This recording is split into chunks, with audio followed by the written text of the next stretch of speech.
नमस्कार, मी डॉक्टर प्रणव देशपांडे आयुर्वेदमध्ये आपल्या सगळ्यांचं मनापासून स्वागत आहे। आजच्या व्हिडिओमध्ये आपण ताकाबद्दल माहिती बघणार आहोत। तर ताक कुणी प्यायचं, ताक बनवायचं कसं, त्याची योग्य पद्धत कुठली, ताक पिल्याने खरंच चरबी कमी होते का, 3 दिवस ताक पिल्याने पंचकर्म किंवा शरीरशुद्धी होते का, हे सगळं या व्हिडिओच्या माध्यमातून आपण बघणार आहोत। त्यासाठी हा व्हिडिओ शेवटपर्यंत बघा। व्हिडिओ आवडल्यास लाईक करा। ही माहिती जास्तीत जास्त लोकांपर्यंत पोहोचवण्यासाठी शेअर करा। तुमच्या काही शंका असतील तर कमेंट बॉक्समध्ये नक्की विचारा आणि चॅनलवर नवीन असाल तर सबस्क्राइब करायला विसरू नका। ताक हे पृथ्वी तलावरचं अमृत आहे असं म्हटलं गेलेलं आहे, कारण साक्षात इंद्रदेवाला सुद्धा ताक मिळत नाही। तक्रम शक्रस्य दुर्लभम असा एक श्लोक आहे। ह्या ताकासाठी इंद्रदेव स्वतः स्वर्गलोकातून पृथ्वीवरती अवतरले होते अशी एक आख्यायिका आहे। तर सांगायचा उद्देश असा आहे की हे अमृताप्रमाणे जे गुण आहेत ते सगळे या ताकाचे आपल्याला व्यवहारामध्ये बघायला मिळतात। म्हणजेच आपलं शरीर निरोगी राहण्यासाठी ताकाचं खूप महत्त्व आहे। तर हे ताक कशा पद्धतीनं बनवायचं ते बघूयात आपण। घरी लावलेलं जे दही आहे त्या दह्यामध्ये साधारण पाव लिटर म्हणजे 1 लिटर दह्याला पाव लिटर पाणी जर आपण घातलं आणि ते रवीने व्यवस्थित घुसळलं तर जे मिश्रण तयार होते ते म्हणजे ताक। त्यामध्ये जास्तीत जास्त आपण अर्धा लिटर ते पाऊण लिटरपर्यंत पाणी मिसळू शकतो आणि रवीने व्यवस्थित घुसळायचं आहे आणि ते तयार झालेलं मिश्रण ताक म्हणून वापरायचं। म्हणजे आपण ताकाचे जे गुण बघणार आहोत तर ते या पद्धतीनं बनवलेल्या ताकाचे गुण असणार आहेत, किंवा आयुर्वेदामध्ये जे ताकाचे गुण वर्णन केलेत ते अशा पद्धतीनं बनवलेल्या ताकाचे। त्यामुळे तुम्ही बनवताना या पद्धतीनं ताक बनवा। तर हे अशा पद्धतीनं बनवलेलं ताक जे आहे ते ताजं वापरायचं आहे।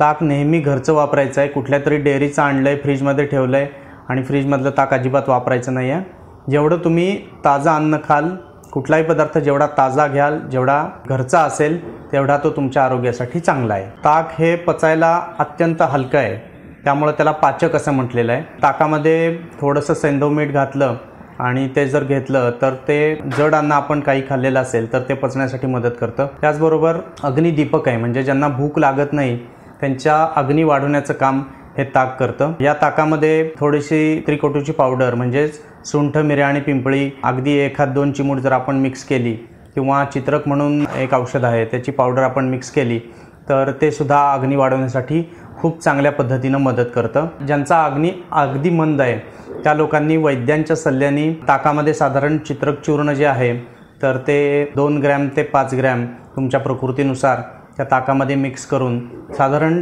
30 ते 40 दिवस जर नित्यनियमाने तुम्ही घेतलं तर तुमची भूक एकदम चांगल्या पद्धतीनं वाढणार आहे। आणि साहजिकच भूक वाढली की जेवण किंवा अन्न चांगल्या पद्धतीनं घेऊन तुमचं बल वाढण्यासाठी त्याचं फायदा होणार आहे। ताक हे मूळव्याधीवरचं एकदम उत्तम असं औषध आहे। म्हणजे काही आपल्या आहारातले पदार्थ असे आहेत की जे घेतल्यानंतर औषधाची गरज साधारणपणे पडत नाही, तर तशामधलं एक औषध म्हणजे ताक। वेगवेगळ्या रोगांवरती ह्याचा वापर निश्चितच आपल्याला करून घेता येतो, परंतु मूळव्याधीवरती स्पेशल ताकाने फक्त मूळव्याध बरी होते। नित्यनेमाने 1 वाटी ताक घेत जायचं आहे। फक्त आपली प्रकृती कशी आहे ते बघून ताजं घरचं ताक आपण वापरायचं आहे। मूळव्याधीचा त्रास सहसा होत नाही जी लोक ताक घेतात त्यांना, आणि ज्यांना त्रास आहे त्यांनी जर ताक घेत राहिलं तर मूळव्याध बरी होण्यासाठी मदत होते। त्याचबरोबर ज्यांची लघवी साफ होत नाही त्यांना लघवी साफ होण्यासाठी, लघवीच्या जागी जर आग होत असेल तर पातळ असं ताक तयार करून वापरलं तर लघवी साफ होण्यासाठी त्याचा नक्की फायदा होतो। आयुर्वेदामध्ये काही भस्म मिळतात, त्यातलंच एक भस्म म्हणजे मंडूर भस्म। ते योग्य रीतीनं केलं असेल, बऱ्याच वैद्यांकडे मिळतात, बरीच वैद्य ते स्वतः तयार करतात। तर ते मंडूर भस्म थोडंसं वैद्यांच्या सल्ल्याने आपण ताकामध्ये मिक्स करून जर नित्यनेमाने ते घेतलं तर पांडुरोग नावाचा जो आजार आहे तर तो बरा होण्यासाठी मदत होते। बऱ्याच स्त्रियांमध्ये पांडुरोगाची लक्षणं सापडतात।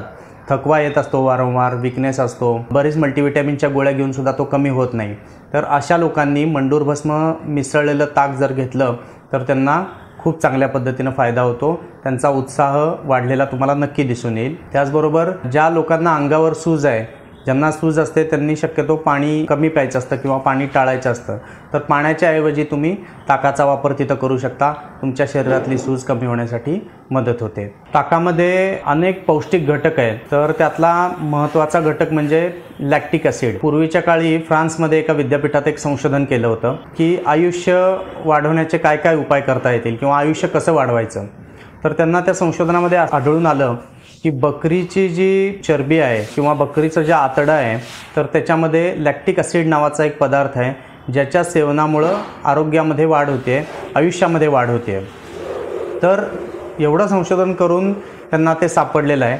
तर ताकामध्ये हे सगळे गुण ऑलरेडी आहेत। लॅक्टिक ॲसिड ताकामध्ये भरपूर विपुल प्रमाणात आहे आणि ते जेव्हा समजलं तर त्यानंतर बरेच डॉक्टर किंवा बरेच वैद्य लोक ताकाचा वापर नित्यनेमाने रुग्णांसाठी करू लागले आणि त्याचा फायदासुद्धा होऊ लागला। अजूनसुद्धा बरेच वैद्य ताक वापरतात, पान म्हणून वापरतात, काही लोकांना औषध म्हणून ताक वापरलं जातं।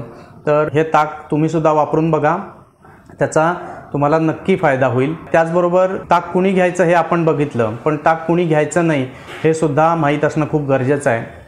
आयुर्वेदाचं असं म्हणणं आहे, शरद ऋतू जेव्हा असतो म्हणजे साधारण ऑक्टोबर हीट ज्या वेळेला चालू होते, मराठी महिन्यानुसार साधारणपणे कार्तिक महिना वगैरे येतो, तर त्या काळामध्ये ताक जपून घ्यायला आयुर्वेदाने सांगितलेलं आहे। कारण अग्नी थोडासा डिस्टर्ब त्यामध्ये होण्याची शक्यता असते, तर तो एक भाग लक्षात ठेवायचा आहे। जी लोक अतिशय क्षीण आहेत, म्हणजे क्षीण मांस असलेली रोग आहेत, ज्यांच्या शरीरावर अजिबात चरबी नाही आहे आणि अग्नी मंद आहे, अशा लोकांनी ताक जपून घ्यायचं आहे किंवा वैद्यांच्या सल्ल्याने ताक घ्यायचं आहे। ज्यांच्या अंगाची आग होते आहे किंवा ज्यांच्या शरीरात संपूर्ण शरीरामध्ये दाह होतो आहे, त्या लोकांनी सुद्धा ताक अतिशय जपून वापरायचं आहे।